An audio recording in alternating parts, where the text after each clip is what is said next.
This Day Live, the Sunday talk show here on the Rise News Channel. With me are Professor David Aworawo, a Professor of International Relations and Strategic Studies at the University of Lagos, as well as Ologun, a legal practitioner and a national development advocate. Gentlemen, good afternoon. It's great to have you here on a Sunday evening. It's my pleasure. Thank you very much for your time. It's a pleasure. Welcome. We appreciate it. I'm sure you've spent the last hour or so listening to our earlier two guests discussing two very important situations. But I think we need to start with the human story. The Stampede, at least 50 Nigerian persons reportedly dead during the distribution of palliatives. So let me start with you, Professor David Aworawo, for your thoughts on this particular sad and tragic development. Really, really sad. Really, really tragic. Where does one begin? One should begin by extending condolences to the families of those who have lost children, relations, in this tragedy of immense proportion. It began in Ibadan midweek, and we thought that was bad enough to end the year. Surprisingly, yesterday, news began to filter in that occurrences like that have been repeated in Abuja, and just a couple of hours later, we begin to hear of Okija. I'm really surprised that the stampede in Abuja and Okija happened after the one that took place in Ibadan midweek. One would have thought that anybody who had a plan to organize, distribution of palliatives and anything like that would have learned from the Ibadan experience. You don't just tell people to gather together. Just gather in a large number of people gathering together with no systematic organization and arrangement of the people on how whatever palliative they want to share will be shared. When you do that, you cause chaos, and these deaths are actually needless, even beginning with the one in Ibadan. Because the one in Ibadan, people start gathering as early as 5:30, 6 o'clock. The whole place was already filled. The organizer should have known that with such a large crowd, at the time, several hours to when the event was to start, that was a recipe for disaster. They could have, called in security personnel, several people who helped to organize the people, tell them to queue up, and then do a systematic ushering in. If the venue was not big enough, they arrange for another venue, get buses to, there are ways these things, there are very, very simple ways these things are done. What we hear in the one in Ibadan was that when one of the organizers came in, maybe the owner of one radio station or something like that, he just said they should open the place and people should enter. That is the most mediocre way of managing crowd. And of course, the consequence was what we saw, that disaster. And that haven't happened midweek. One would have expected that, to think that there will be a repeat, weekend, and it will be incomprehensible. But it has happened. The president, we understand, has requested for, ordered, yes, that crowd control measures must be put in place. Anybody wants to dispute anything and all that. But these deaths are needless. These are the kind of things that happen when people approach activities without, the guideline, the principles that should guide how that thing should be done. And these are the areas that, moving forward, attention needs to be paid to. But beyond that, yes, all that we witnessed, the one in Ibadan, Okija, and Abuja, speak to the intense poverty in the land.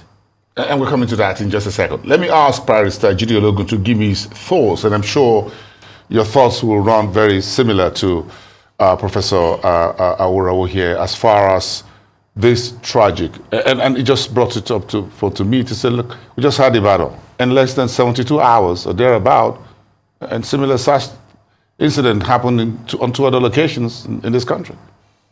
Firstly, let me express my condolence to the direct families of the victims and to the nation as a whole. And like the Prof mentioned when he was discussing, this is symptomatic. Some of these events had been taking place before, but if you consider the fact that right now in the country, about 143 million out of the over 200 million citizens we have are within the multifaceted poverty window, then you expect crisis like this because there is serious hunger in the land. We are talking about giving out rice and some palliatives. A bag of rice is in the region of 100,000 naira now. It was about 8,000 naira or thereabout in 2014. So this is what we should have expected. People are desperate.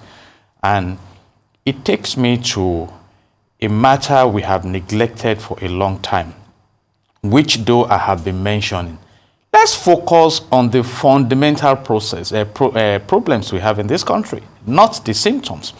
I recall that in year 2014, it was a recruitment exercise where about 19 persons died, talking about the Ministry of Interior, where about 520,000 candidates turned up. Were jostling for about 4,556 job openings, And they were climbing fences and windows. Exactly. So, and here we are still there now. Even if tomorrow now you bring the policemen and claim you want to share palliatives again, and I have never supported driving the economy of this country on the platform of palliatives, because the wise have not withdrawn their statement that it's better to teach a man how to fish and enable him to fish than to give him fish. And I believe strongly in that. And that takes me to the National Assembly and the laws that have been made in this country. What Section 4 of the Nigerian Constitution 1999 as amended says is that the National Assembly has the power to make laws for the peace, orderliness, and good government in Nigeria. And that takes me to Section 16 of the Nigerian Constitution that says that the government should manage the economy in a way that we have a self-reliant economy. We have an economy where wealth is not concentrated in the hands of few individuals or groups, an economy where there is affordable, food, affordable shelter, reasonable national minimum living wage, care for the old, for the disabled, for all citizens. These things are there. So why are we now at a point where we are discussing poverty in Nigeria? And the Prof mentioned it also. It's not Nigeria that is so rich in terms of resources that should be talking about poverty. And I think leadership should sit back right now and try to find out that are we all in the same country? Because he also mentioned the flamboyant lifestyle of some of the leaderships. But I was happy monitoring the responses during the presentation of the budget that at least a member of the National Assembly came up to say, let's look at our own cost of being part of this process. If we budgeted for vehicles last year and laptops and things like that, do those things expire? The recurrent expenditure and things like that. You can do 20%, annual, what you call depreciation. Exactly. So, and that is why you why can write it off in just 6 months or 1 year. Absolutely. And in an environment of poverty, chaos is inevitable, and that is the fact of life. So that's what, that was what we saw in the last few days. Yeah, I'm appealing to leadership in this country. Please try and probably consult and find out what God's intention is about Nigeria, because he also mentioned it. God intends that people rejoice, and we need right approach to governance to make that happen. Not in a country where we have two very wide divides, abject poverty and absolute affluence on the other side. No. Particularly when the nation itself is groaning under the weight of serious indebtedness. You see? So, Professor Aworawo, how do we close the gap between these two, like the rich man, the proverbial rich man, and Lazarus? Now you smile, but it's still smiling. Yeah, between the rich man and the Lazarus and the sailor. Can I just get a drop of water? Yeah, basically government policy. Government policy. There will always be very rich people in the society. Don't we have policies? And I'm sorry to interject. Don't we have enough policies on ground? Barrister just mentioned this section of the Constitution that says we must provide for the aged, for the disabled, and everyone equally So we have it on paper. Yes. Even some of the policies are not even, Well put on paper. Are not even appropriate. Apart from the policy not being implemented, how it ought to be, Section 16 of the Constitution, providing, the basic things for everybody. Some aspects of the policy have not, do not conduce to closing that gap. Let me just, give an example. There are two key policies that this government began with when it came in May last year.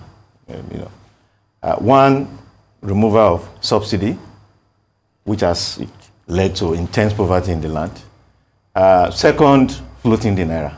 People have hailed these, both policies. But there are consequences. Just give me hold on your thought, Professor Aworawo and Barrister, for just a quick second, because we need to update ourselves as we move on with this very important conversation. The Nigerian government, through the Minister of Information, Mohammed Idris, has expressed deep sympathy for the families of those who lost their lives in stampedes during the food distribution events in Ibadan, Abuja, and Okija. The minister emphasized the need for proper crowd management at such events, especially during the festive season. Idris called on the organizers to work with law enforcement agencies for effective crowd control to avoid further tragedies. The Minister of Information also urged politicians and stakeholders to avoid politicizing these tragic incidents, clarifying that they are unrelated to President Bola Ahmed Tinubu's economic reforms. Idris stressed that these reforms are aimed at uplifting vulnerable Nigerians and should not be tied to the stampedes, which have occurred in the past under different administrations. The minister called for unity and responsibility during the Yuletide season to ensure peace and safety for all. And I'm coming back, and that's directly from the Minister of Information. So I'm just come back to you, Professor, because we've seen, and I'm sure on television, other corporate institutions that have shared palliatives. And there had been no single record of stampede. Banks, non-banking institutions, and they're all well advertised. And people praise these organizations and say, thank you for a job well done, thank you for what we receive. So do you think we have a major issue with folks who just say, just open the gate, let everybody come in, and just try to, without putting measures in place? Exactly. The stampede and the deaths are not inevitable. I spoke earlier, I said, when you want to do something, first ask yourself, what is the best way to, to handle this? Yes, to handle it. Sense of organization. Exactly. Also, they have not leveraged on technology. These days, register online and these things are, these are some of the things that those banks and corporate bodies have done, which have prevented, this kind of chaos. But those who have organized this event, clearly they simply went the traditional way. Everybody gather together, come and pick up your whatever, and of course the consequence is what we saw. So they need to do these things better. Crowd management is not rocket science. I mean, it's a simple thing that if the measures are put in place to handle them well, we won't have things like this. And that is where these corporate organizations have succeeded, where these other ones haven't. So let the guards down in terms of the parameters. Barristers, let's just weigh in on this very quickly. Do you think they didn't put in enough measures in place and they could be called to question and say, look, if you say you want to distribute X, Y amount, you respect folks to be there, invited, non-invited, as we have, in some social events as it well. Yoruba say Mogbomoya. That is, I just heard, Bosun is going there, professor says, can I tag along? And one becomes two, then becomes three. Then 5 people show up at the wedding event, they were never invited. So you got more crowds than you can manage. But in a country where folks are hurting already, if you want to organize things like this, you need to put organization and mechanism in place, security and things like that. Absolutely. And Prof talk about digital, for example. Yes, I believe there are regulations, and in public relations we say that you start a campaign with evaluation, you continue with evaluation, and when you are through, you evaluate to prepare for the next one. So, and I think the statistics I gave earlier should have informed the organizers. And now, what is we are reaching out to the vulnerable. What is the volatility of the vulnerable class? Who are we expecting? how do we, those things could have been concretized, but sometimes also some of these projects are, and I respectfully say that, for the show. You see, without putting all these measures into consideration. Safety, security. Yeah, and that is why you have what we call in public relations also this reactive crisis management that could have been done proactively. You see, I have been involved in rolling out some of these engagements. So sometimes we say, okay, during the large coming together, there are gifts for you. Visit any of our parishes close to this location on Sunday. Come with this card or ticket, and you pick up what we have for you. Which could also be done electronically. Exactly. Let's even go. When you talk of the vulnerable, the electronic approach may not work, because you also ask yourself, how many of them? And when you talk of the really, really, really vulnerable, have access to the electronic mobile phones we are talking about. So really, we actually need to profile where we are in the country. We are in a very precarious situation. It's an emergency situation. The poverty, the hunger out there is apparent. There's no doubt about it. Even naturally, take a walk, maybe near your office or near your house, and you see the number of persons coming to approach you for help and things like that. So we cannot downplay that. And I'm impressed by the statistics we roll out about the improvement of the economy. But sometimes I want to ask some questions. For instance, the pump price of petroleum was about 460 naira in May 2023. And right now, I understand it's been brought to 1,015 naira from 1,025 by NNPC. Does that compare to what it was? In May 2023, you see, so it's been exactly. About. So it looks like you look at that impact. You think it's about you think it's work in progress? And we know, but you see, do you agree it's a work in progress? We are in a group where we can theorize and look at documented issues. But the people are practically on the field there. Some people wake up and they cannot tell you how to feed in the next 2 weeks. And look at what happened in Ibadan, Okija, and Abuja. Children and women. I heard a story that disturbed me after a live show. The man said a child came to his wife's shop, and he's been waiting for the wife to show up, and ran to her that my father sent me out to go and get food from anywhere, and that he could not just go back home without taking something there. We've come to that level where children who we should fend for as parents are being sent out there that go and get it. I think someone should be disturbed. It shouldn't happen in our blessed country that has the largest deposit of proven gas in Africa. So this is the time for us. And I appreciate what the president has done. He has canceled some of his programs and things like that, express condolences, but we should go beyond it and look at the macro economy we operate in. So I'm just going to ask one question as a barrister. Exactly. As a barrister, just a quick one to sum up on this particular topic. Do you think we should put enforcement, as Mr. President says, of crowd control? Should we, if anyone breach it, do you think there should be legal consequences for that? There are legal consequences. We have laws in Nigeria. I mean, I can tell anyone that. But the enforcement is the big deal. And let me say this. Enforcement is holistic. So if there is no enforcement against a minister who has embezzled billions of naira meant for alleviation of poverty, and all she got was suspension and removal from office, then who is going to penalize absence of appropriate control at events? We should sit back and give our laws the breadth to be effective. Okay, make it bite.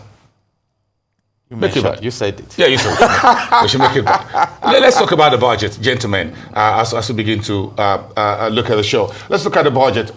Professor Aworawo, what do you make of the budget, broadly speaking? 50 trillion, sort of. Yeah, I'll link it to where I stopped, which is, you asked the question as to how, the gap between the rich and the poor could be bridged. Yes. We didn't quite, exhaustively, discuss that. I'll link the budget to that. The budget simply follows the pattern we have had in the past 10 years, thereabouts. When you look at the amount, it's about $30 billion. In the past 10 years, our budget has hovered between $28 billion to $32 billion, about that. So it's still within the range. And when you look at some of the specifics that have been provided, it simply follows, the same pattern, basically. The only major difference is that since the removal of fuel subsidy and since the floating of the naira, removal of fuel subsidy has made government to have more money, for sundry projects. Floating of the naira has removed the burden of, this government rate from the youth. But basically, it has followed the same pattern. And the problems of the economy remain basically the same. The debt part has expanded about 15 trillion. It used to be about 25%, but 15 trillion of that amount, is higher now than what it used to be. And it's easy to explain because the debt it was 77 trillion the other time, and now it's 100 and maybe 20, they're about 115 trillion. So it has basically followed the same pattern. So what are the expectations for the future? Well, what are your expectations? Yes, my expectations are not so high. I do not think that a lot will change drastically. For me, if the government had consulted me last year when this new government came in as to what policy option it should adopt, I would have advised against removal of the subsidy at once. I would have advised the price could go up so that the subsidy payment will reduce, but not remove it entirely. Reason being that when you do that, manufacturing companies will be affected. The ordinary man will be too poor to buy. Manufacturing companies will struggle to be able to produce. Some of them will lose up shop the way they have done. If you also ask me about the exchange rate, I will have said government should maintain one layer to enable companies to be able to import. I say this because government policy from last year seemed to focus more on revenue for government and not the economy in its entirety. I'm consulting you now. Yes. And don't ask me to pay for this consultation. What's your take for 2025? What should we do? Well, we've already taken the leap. Yes. And we've looked before. Okay, so yes, we've already taken the leap. Yes, a leap of faith. What has happened is this: government is now making more money, but there's huge loss in productivity, and that huge loss in productivity seems to have wiped off whatever gain government has made. So what should we do? If we could reverse some of these things, one, manufacturing companies, many of them have shut down. That's loss of productivity, loss of jobs because of these measures. But if we had maintained one layer of foreign, government rates, exchange rate, companies will be able to bring in things and manufacture. The whole economy will go together. And there are theories to back this up. I think it was a mistake to, at once remove fuel subsidy and float the naira. And that is why dysfunction has taken place. Now, manufacturing companies manufacture, people cannot buy. In the West, government panics when purchasing power reduces.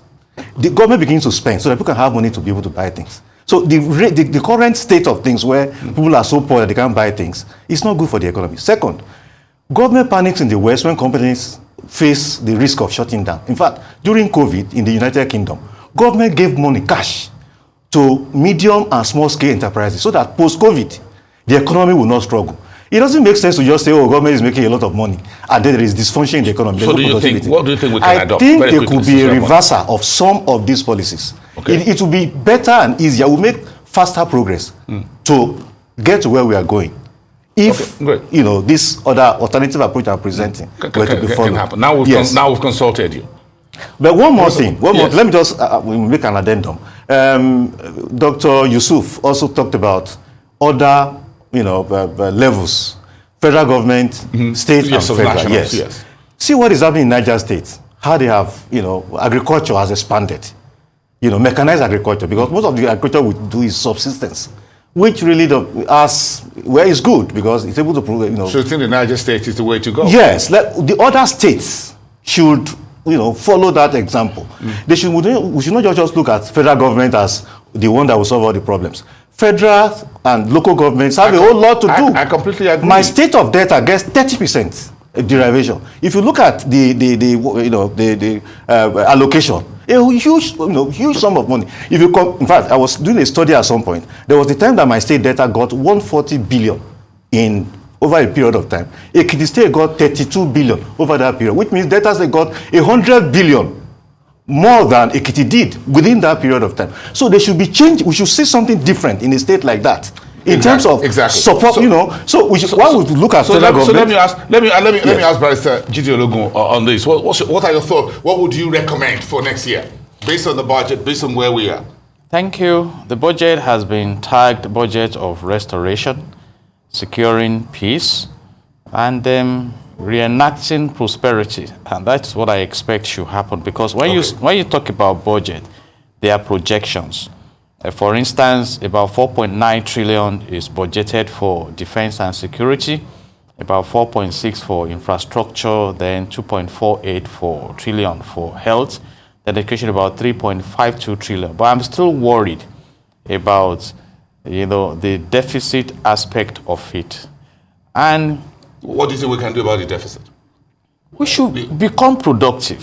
Because even when the Minister of Economy, whatever he was saying we need about $20 billion, yes, to push in infrastructural interventions and things like that, and that the government is looking in the direction of tax. It's not just about revenue. It's sustaining a vibrant economy. Yeah, the tax reforms is to support the SMEs, for example, moving the threshold from 25 to 50 million. Isn't that music to your ears, bro? You know, there are deep things. Do you like that? And when Professor Yusuf was speaking, he asked a question, one of those who commented earlier. Can we have, it was in the House of Senate, can we have the food security, let's even assume we deal with insecurity by year 2025. I was one of those who queried the need for us to buy Tucano jets. So what have we achieved with the Tucano jets? Even though those expenditure went like that. We should get serious. Confront the enemies of the state. The oil thieves that steal our oil, convert it to wealth, and use the wealth to plague the nation. Now that you talk about thieves and all that, let me just, let's bring this in very quickly. Because the Federal Capital Territory High Court in Abuja has last Thursday granted 500 million naira bail to the immediate past governor of Kogi State, Yaya Bello, who is being tried for alleged 10.4 billion naira fraud. The judge ordered the former governor to deposit his passport, ruling that he cannot travel out of the country except with the permission of the court. Bello, alongside Shuaibu Oricha and Abdulsalam Hudu, are facing 16 counts bordering on conspiracy, criminal breach of trust, and possession of unlawfully obtained property. They were arraigned by the Economic and Financial Crimes Commission on November the 27th, but pleaded not guilty to the charges. And similarly, a magistrate court sitting in Ado-Ekiti, in Ekiti State, presided over by Magistrate Abayomi Adeosun, has granted bail to human rights lawyer Dele Farotimi in the case of defamation against Are Afe Babalola. Conditions attached to the bail include a 30 million naira bond, 2 surety of responsible character, no press interviews, international passport, and the court custody.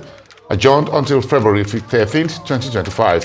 Farotimi was arraigned for allegedly publishing a book entitled Nigeria and its Criminal Justice System. We allege that Are Afe Babalola corrupted the judiciary and procured judgments in the Supreme Court, thereby exposing him to hatred, contempt, ridicule, and damage his hard-earned career. All right, so let me just ask you, Barrister, you're sitting next to me. What do you make of these two cases? First, let's go to the Yaya Bello. They are billable offenses, and under the Nigerian Constitution, there is what we call presumption of innocence. So these are allegations, because in the criminal justice ecosystem, you need thorough investigation, you need diligent prosecution before a committed judiciary. You see, so, and he has pleaded not guilty, he's been granted bail, and he's expected to proceed with the prosecution. So let's see how far we can go. But having said that, also, we have precedents in the land, like you requested to know about enforcement of our laws. You recall the case of Ibori. Ibori has not been prosecuted in this country for offenses he went to jail in the UK for. You see, so We still have the precedent of the former governor of Ekiti State, Ayodele Fayose, that is still in court since then. So it's up to government. But I know that Section 15, subsection 5 of the Nigerian Constitution 1999 as amended says clearly that the state shall abolish corrupt practices and abuse of office, not may, but that is subject to you proving the case beyond all reasonable doubts in the court. And it may be a tight one. But he's gotten bail now. The law says we should abolish corruption before it happens or after it happens. Professor, what do you make of that? Yeah, I mean, just look, I want clarity, but both. Should we abolish it before it happens or after it happens? Actually, which one should be more? The way it is present in the Constitution, both measures should be taken to ensure that it doesn't happen. And if it does happen, is that what the Constitution says, Barrister? Yes. So before it happens. Yes. So the fight we should be proactive. Yes. Okay. Measures to put in place, for instance, like what ICPC does. Sometimes they organize, seminars to let heads of agencies know what to do, so that loopholes are not created for people to steal money. Those are part of the measures that. But beyond that, of course, there will be bad guys who will still go ahead and the law should take its course. I mean, both ways actually. Yes. Not just. Well, what about Farotimi? What do you make of the? Farotimi, I think he's been oppressed. That's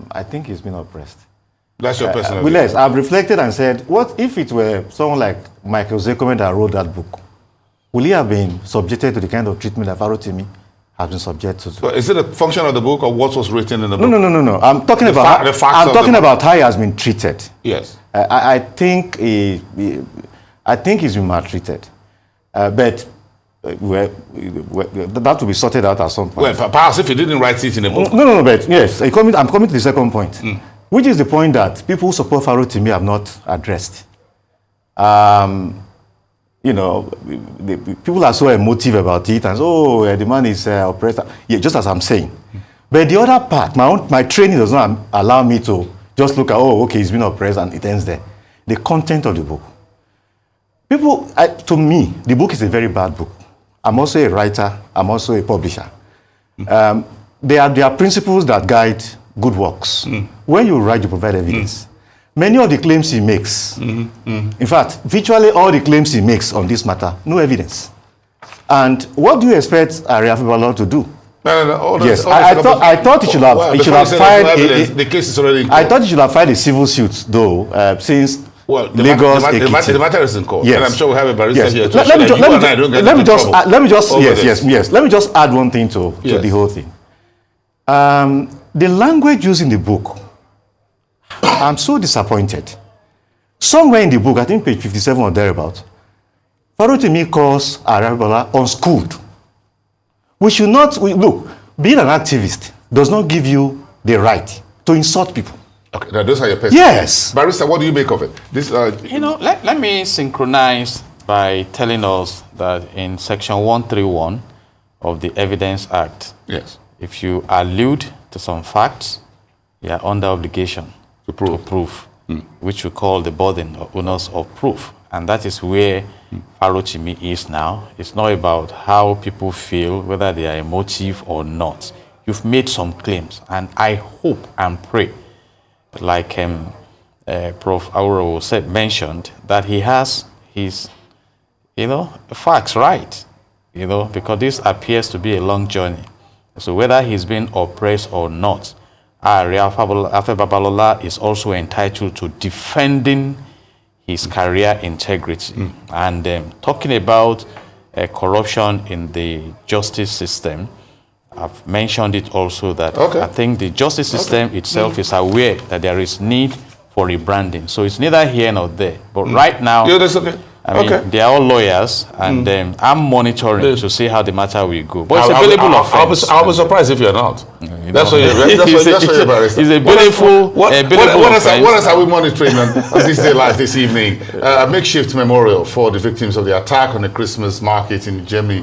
The German city of Magdeburg grew further as murders added tributes on Sunday. At least 5 people were killed and 200 others were injured when a man drove into the busy market on Friday. But authorities said that 41 people were injured, seriously enough that the death toll could rise further. The attack in the city of roughly 240,000 people shook the public's sense of security at what would otherwise be a time of joy and wonder.